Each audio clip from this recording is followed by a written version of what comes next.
Can you tell us a bit about your new album, Smooth Jones? Yeah, sure. Well, Smooth Jones I released on February 14th this year, 2016.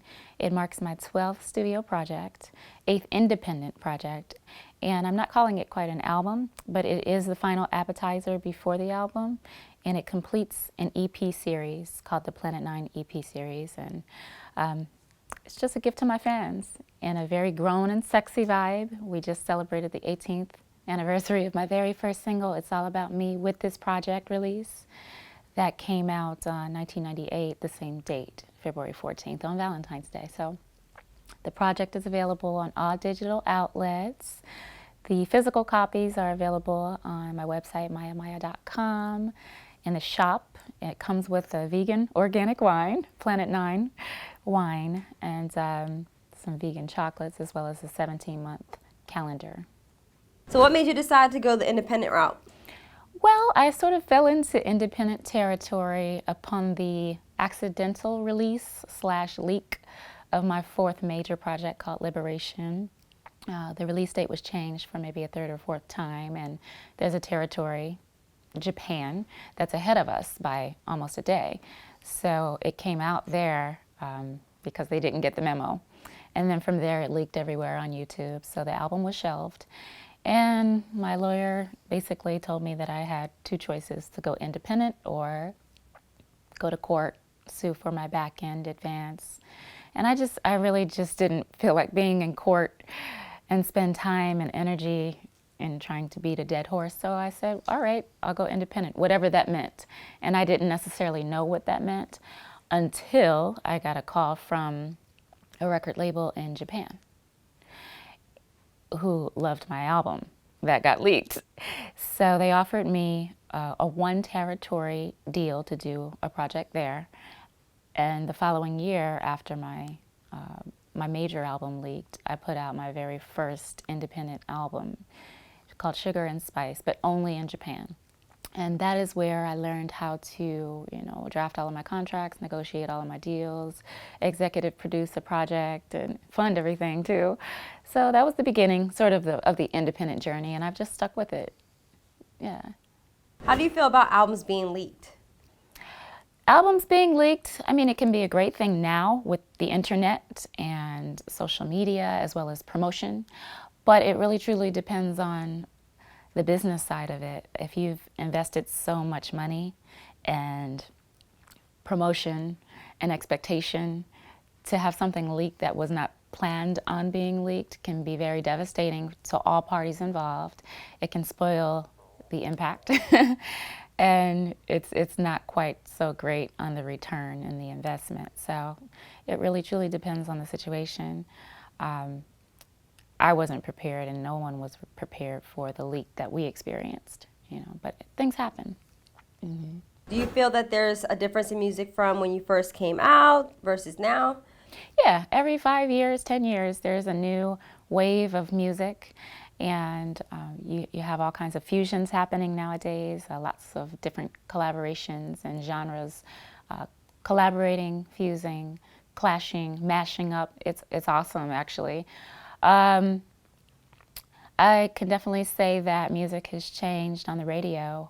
The stations that I grew up listening to that were more R&B, soul, pop, and hip-hop are now just dominated by rap, trap, and hip-hop. But it is what it is. So I can definitely say that's the change that I've witnessed as far as mainstream radio is concerned.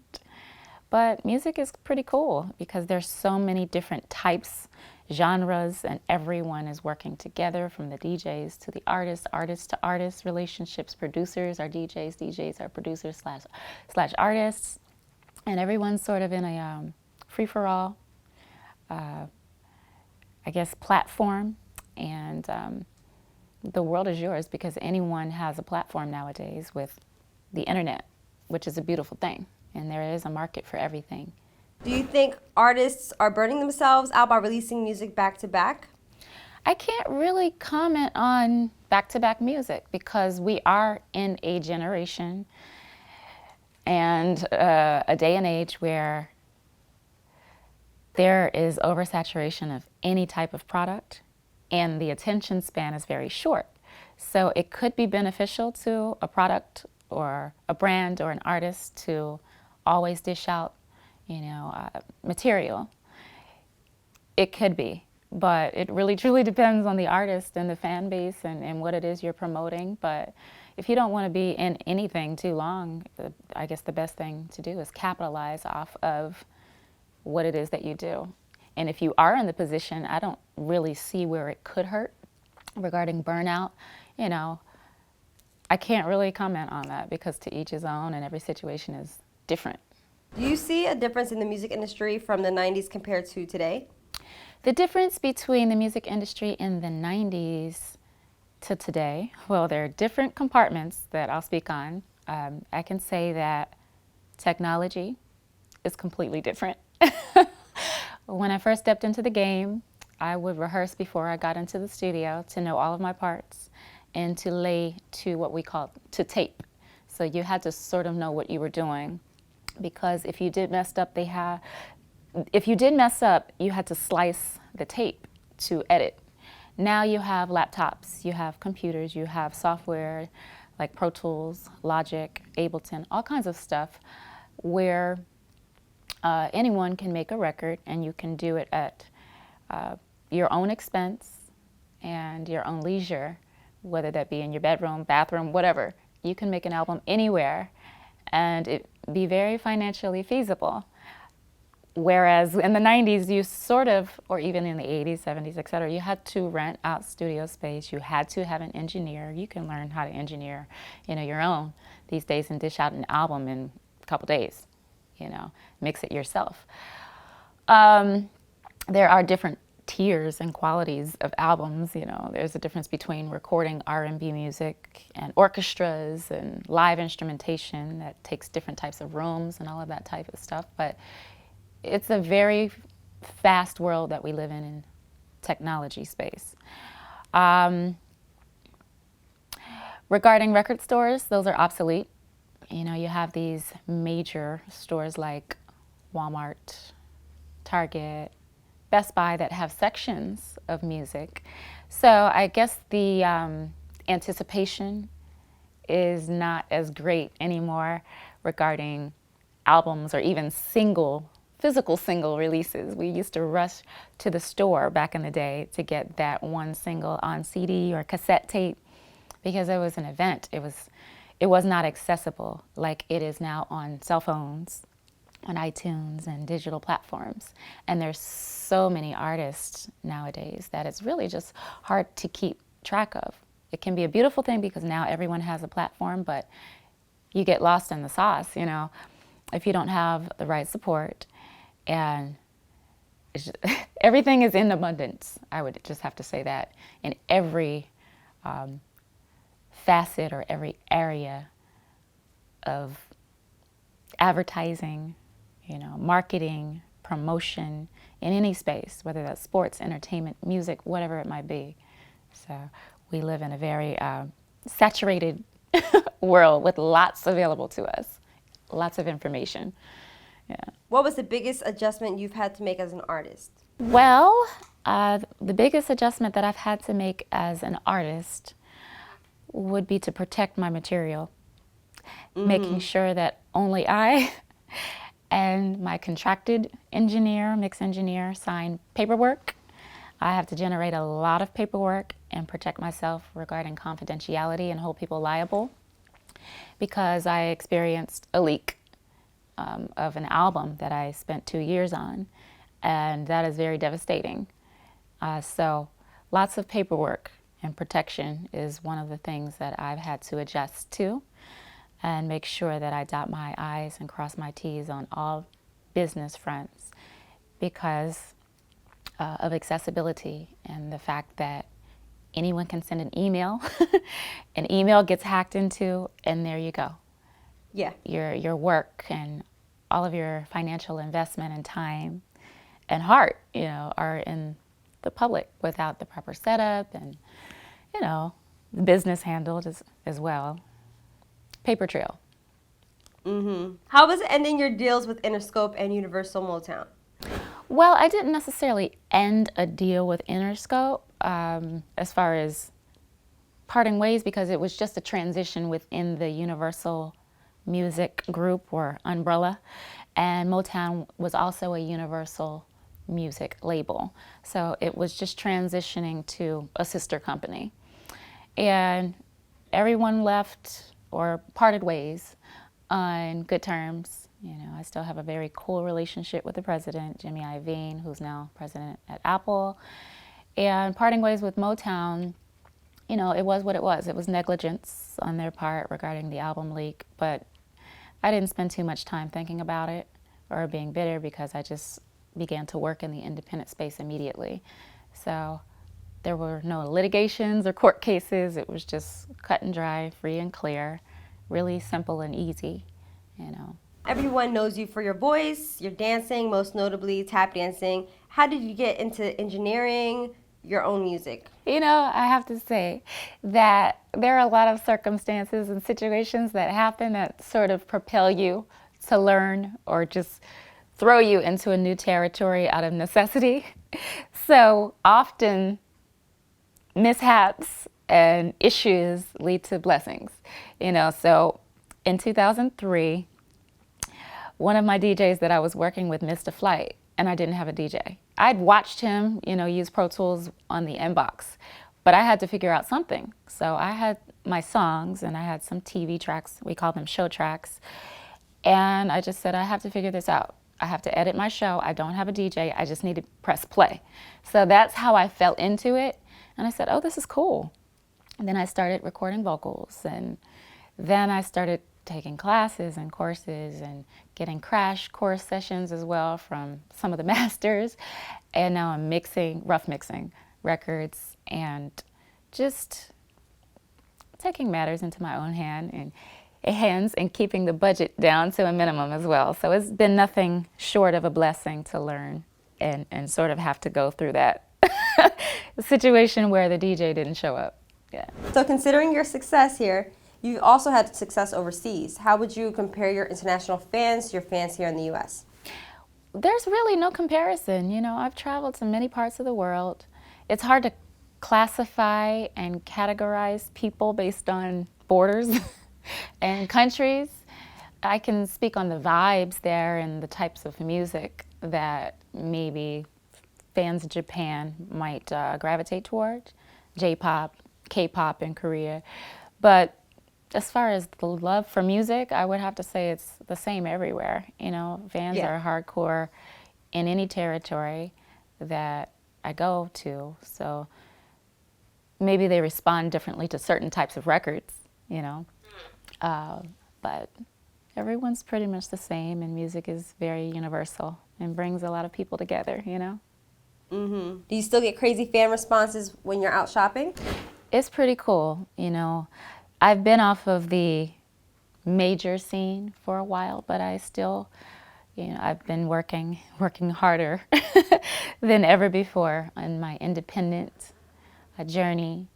And it's always a blessing, no matter where I go, what territory, what country, there's always someone that will want to take a picture and shake hands with me or compliment, you know, my music being a part of their personal life journey, and that's really humbling.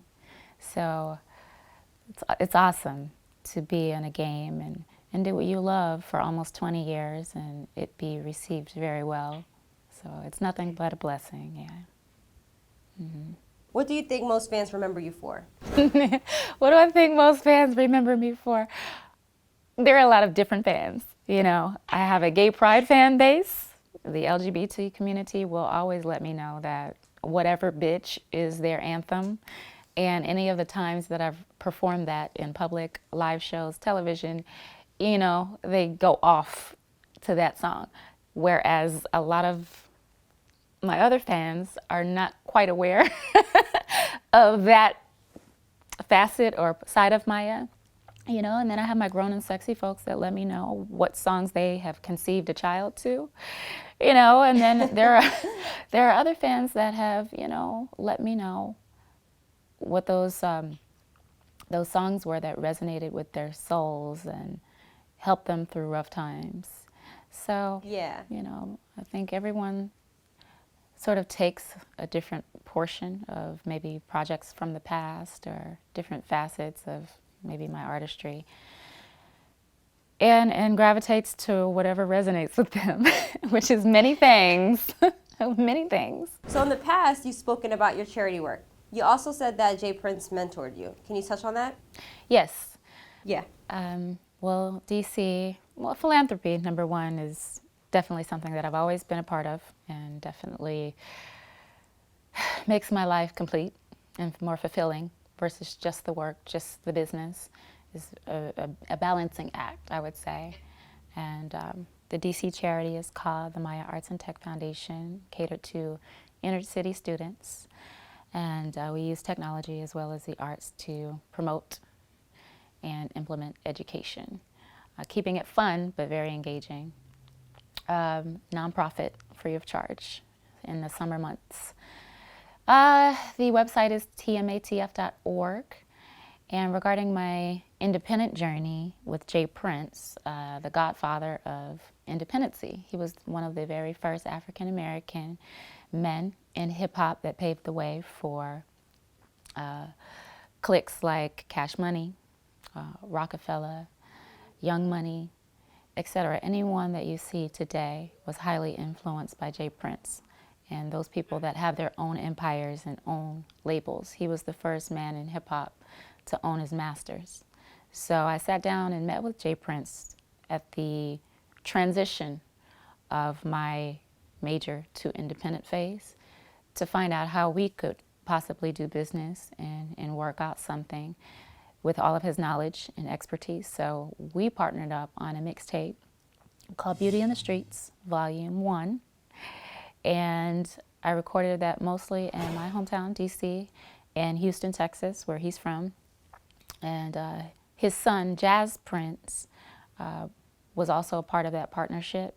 So it was my it was my imprint, Planet 9, Jazz Prince's imprint, Young Empire, and Jay Prince's Rap-A-Lot at the time. So we all got together. Jay Prince was a part of the investment and the business, scouting producers, and so was I. And we birthed the project together, you know. And that the flavor of that mixtape was very urban, R&B, hip hop, you know, rap, all of that. It was not pop at all. Do you think your core is R&B still? Yeah, I would say my roots are R&B, considering how I started. You know, I'm an R&B pop artist, but my roots as far as artistry are in R&B. Yeah. Yes. Do you think R&B is dead now?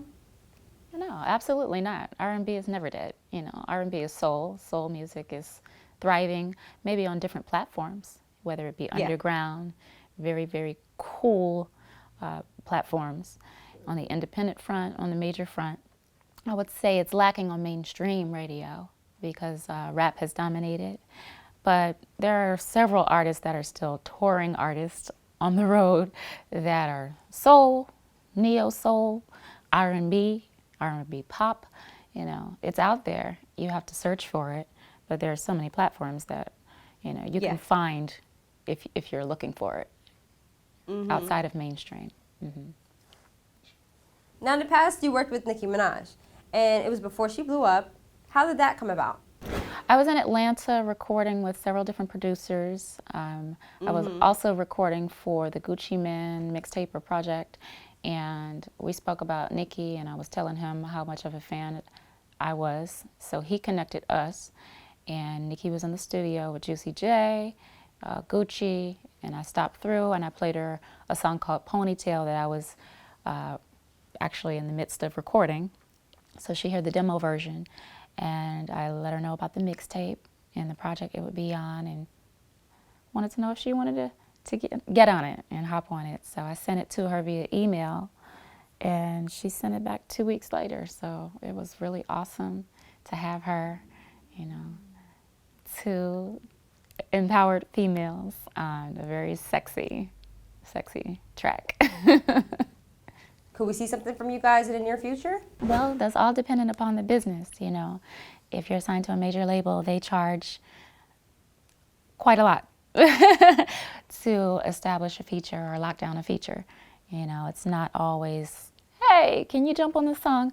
You have to go through several different entities to even lock that down, and then you also have to get clearance and maybe pay an incredible fee. So hopefully, yeah, but it depends. Now, in the past, you won a Grammy for Lady Marmalade. How'd you get to be one of the leading ladies on the track? Lady Marmalade was the lead song for the Moulin Rouge soundtrack, and obviously Pink, Christina, Missy, Little Kim, myself were a part of the powerhouse female movement in collaboration. Yeah. It was awesome. How that came about for me was the soundtrack was being distributed by the label that I was signed to, which was Interscope. So Jimmy Iovine, the ex-president of Interscope, was responsible for that and my presence. I do remember that Missy Elliott and Rock Wilder produced the song, and it was later executive produced by Ron Fair, but it was awesome. You know, the whole experience where I actually got to work with artists firsthand. You know, we were all in the studio together when we laid the chorus, and we were in rehearsals as well as performances. So it was definitely something to remember, and they were all ladies, which was very, very rare. Women are very expensive, female artists in particular. So that was awesome. Mm-hmm. I was working with everyone's egos. Pink has been vocal about how her and Christina Aguilera kind of clashed a little bit. Really? Yeah. I missed out on that one because everything was really smooth, you know, when I was involved. I'm not sure if I wasn't present for any drama that went down. I didn't experience it or witness it firsthand, you know, because when I was there, we were just working. I don't even think we got a chance to hang out, all 5 of us, but I didn't really witness any catfighting or anything like that. I didn't know about any conflicts if they were present. So tell me about your upcoming projects. Oh, well, I have a couple of studios. So right now I'm recording as I'm promoting and touring for Smooth Jones. Oh boy, I've drafted all of my contracts with the exception of one for my tour. So I'm daily doing the grind on the business side, being a lawyer or attorney, an agent, and manager. So what I am doing now is offering internships to fans to train them to be a part of the administration side on my label. I've casted fans to do artwork, to do visuals, to do editing, and all kinds of cool things on the independent side. But you know, I am very humble and real with myself. I need some help, you know, and I thought it would be very fun during a Snapchat tour and a Spreecast, sort of like a FaceTime moment with my fans that wanted to begin working with me. I said, you know what, this could actually work. So I'm going to be incorporating them into the business side of my label, training them and giving them opportunities to make money, you know, and learn. So that is something that is going to be very new for me, but probably very rewarding, yeah. That's what's happening right now on the independent front. How do you like having your fans close to you? It's awesome, you know, to see people blossom that have been with me for years and give them opportunities professionally and then start their own companies and introduce them to other people that they're doing artwork for or choreography for. It's very rewarding to be able to either pass a torch or be a part of someone's journey in a positive way. And to create a team, you know, on the production side and in every facet. It's awesome to have a community of your own and just do the damn thing. Even if it's on a boutique level, it's very fulfilling, I would have to say that. So I want to talk to you about the Best of Me collaboration with Jay-Z. Is there a backstory to that? You know, my record company at the time, they were doing all of the negotiations. I wasn't a part of that firsthand, you know, so I can't really tell you how it came about, but I know that a couple of entities at the label, whether it be on the advertising, marketing side, or independent label side, because I was also signed to an independent through Interscope, which was University Music Entertainment out of Washington, D.C. So I don't have the full backstory on how the collaboration even came together. You know, I just know that I was doing remixes back to back, and there was this artist feature and that artist feature, and I was never around in the studio to even work with that person, which is why I mentioned Lady Marmalade was so special, because I was there, you know, working with the artist firsthand. Were you pleased that they chose Jay-Z? Yeah, yeah, I was thankful for all of the collaborations. You know, they only helped me, not hindered me, you know, so it was always a blessing to have another person of a different genre or the same genre come and bless you with a completely different vibe from whether it be the original record or just adding, you know, a different energy to your creation. So it always helps because you pull their fan base in, you know, your fan base is intertwined, and it's great energy, you know, when working with other artists, period. Yeah, absolutely. It seems like when female singers work with rappers, they try to link them romantically, and years later, another rumor comes up saying that you guys had an affair. Even though you denied it, how does that make you feel for something so old to come back up? Well, what was old just never existed. So, you know, there was nothing to come back up because it never existed. Well, the rumors keep surfacing. Well, I'm in a business that comes with a lot of bullshit. If you sign up to be an entertainer, you have to realize that many things are going to be said about you. Yeah. If you exist as a human being in this world, and especially in this world with social media, you know, you're going to be talked about. If you have any type of platform to have a voice. Females, yeah, if you have any type of sensuality, sex appeal, or not, you can still get talked about and linked to people that you have never even met, you know, and it is what it is. It comes with the territory. So it really doesn't bother me, you know. If you're in a relationship, it can get a little strange because you have to constantly defend yourself and explain yourself for what really doesn't have to be explained, you know, because it doesn't exist and it never existed. But that's the only thing that I can think of. You get used to it. What made you address the public? I never addressed the public about it. I addressed fans that want to know.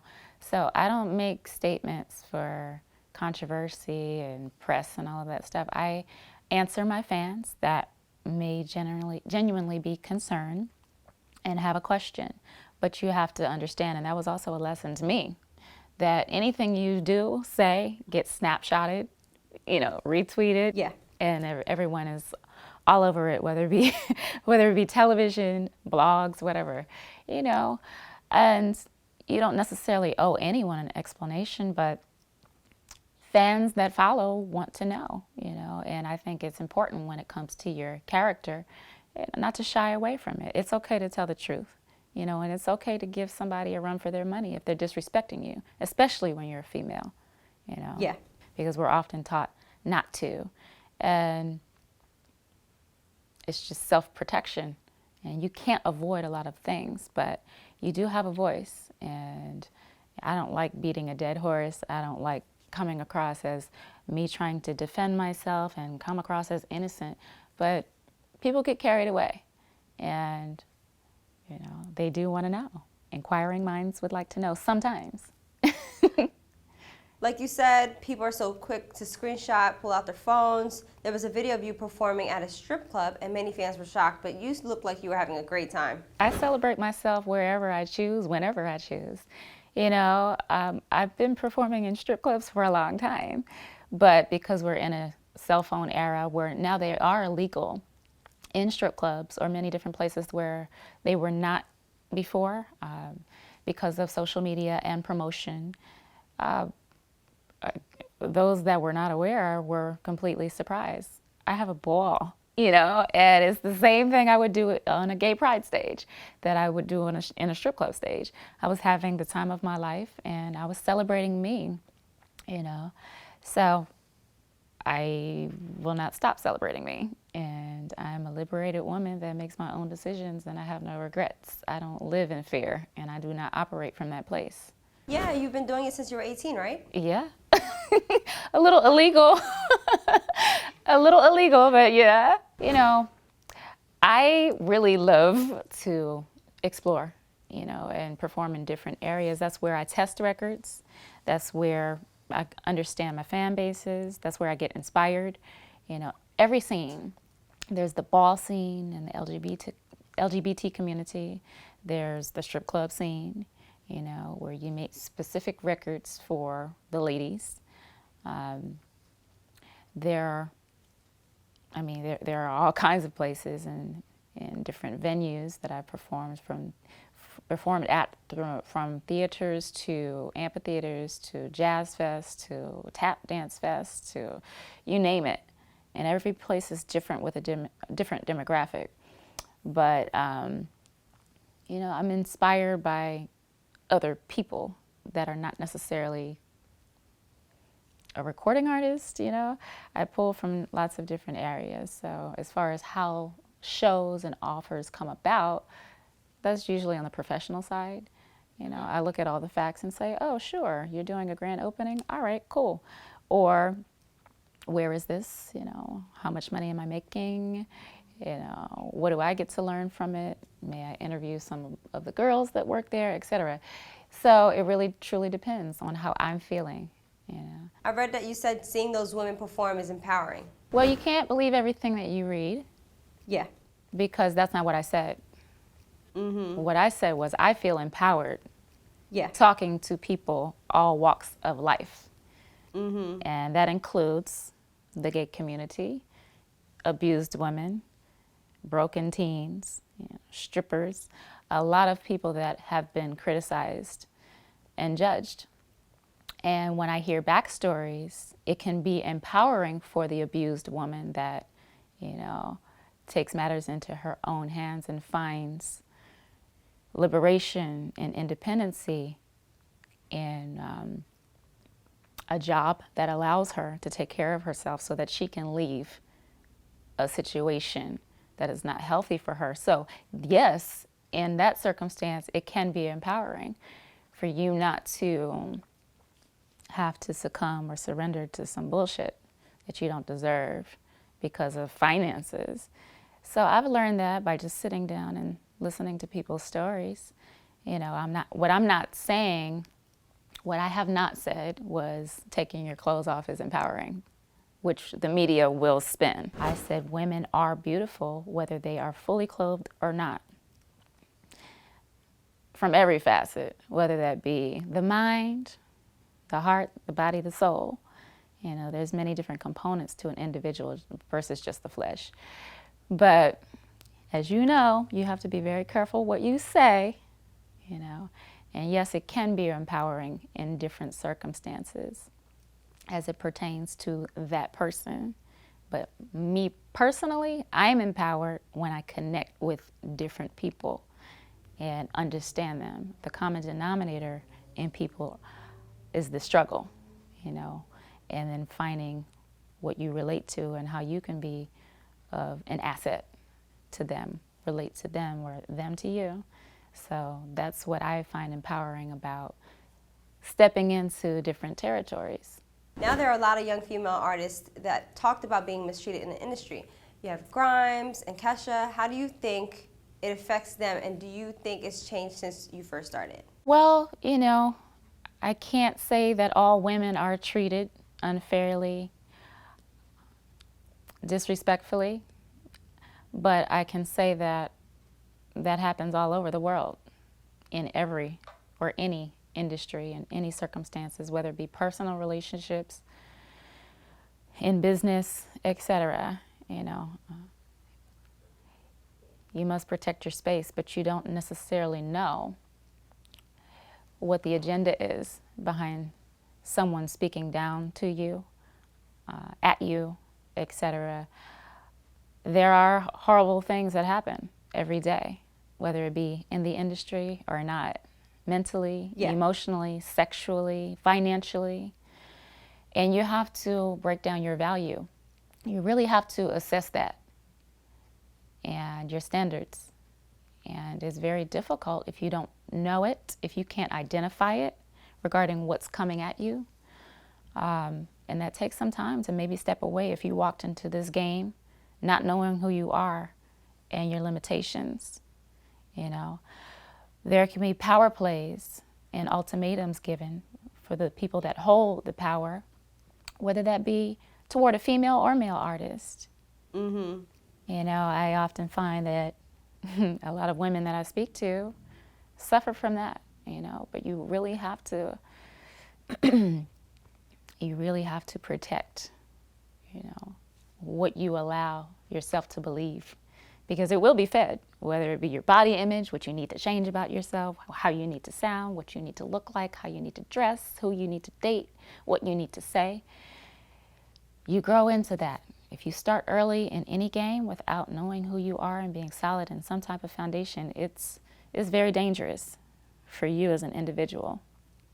And you have to not be desperate. You have to be willing to say, I'm good, fuck you, and walk away, you know. But if contractually you have no options, that's a living hell, you know. I find it horrific to have to be bind to negative energies. It's unfair, whether you're a male or female. But I would definitely have to say those in power, you know, that want to abuse it and get off on abusing it, definitely plot on their prey, you know. And you have to be willing to sacrifice anything that you think you might benefit from, a career, etc., and say no, period, and learn how to do it yourself. How did you stay so guarded within your career? This is what I did. I said, no, I'm good, thank you. No, thank you. Okay, so sometimes that doesn't translate as far as what you are allowed to have, what you have access to. You will be blackballed. You will be talked about. You will be shitted on.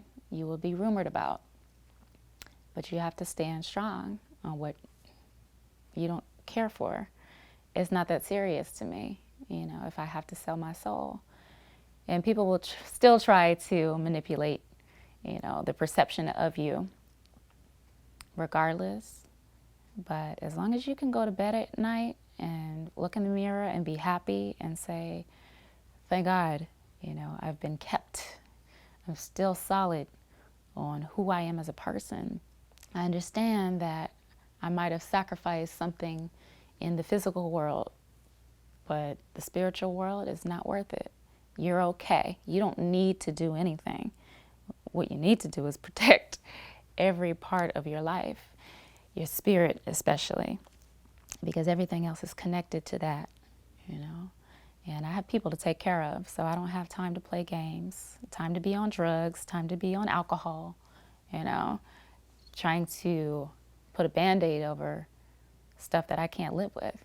So my best bet is to empower yourself, get educated, and try to make it happen. It may be a process, but no person deserves to have an ultimatum over them. Yeah. For fame or for glory, because it's not glory at all. Did you ever feel like you were blackballed? You know, I don't like to make excuses like that. I don't like to be bitter. I know what I feel. And when I feel negativity, and when I feel bullshit, and when I feel ultimatums coming my way, I gotta maneuver elsewhere, you know? So I don't give it the time of day to say, oh, I was blackballed, you know, it's because of you that no, I don't make excuses. I just know what doesn't feel good, and I just don't work with those entities, and I just don't work with those energies or allow them in my life, you know. So independent has been a blessing for me. Yeah. Not to just any entity, because guess what? The major label system is beautiful. There are some people, not everyone, that have huge egos, you know, and awful mindsets towards men, towards women, towards people. And it's very difficult to be around. It's just very difficult.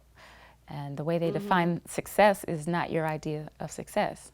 So you have to step outside of your box, which is why I named my label Planet 9. It's the furthest from Earth. I have had to create my own rules, my own standards to live by, you know, and do things in my own time. You know, my planet might not necessarily rotate around the sun 365 days. It might take me 7 years to do something in my own time versus one Earth year. But I have to put myself in a completely different world and environment just to function and stay good, stay alive, you know, and stay happy.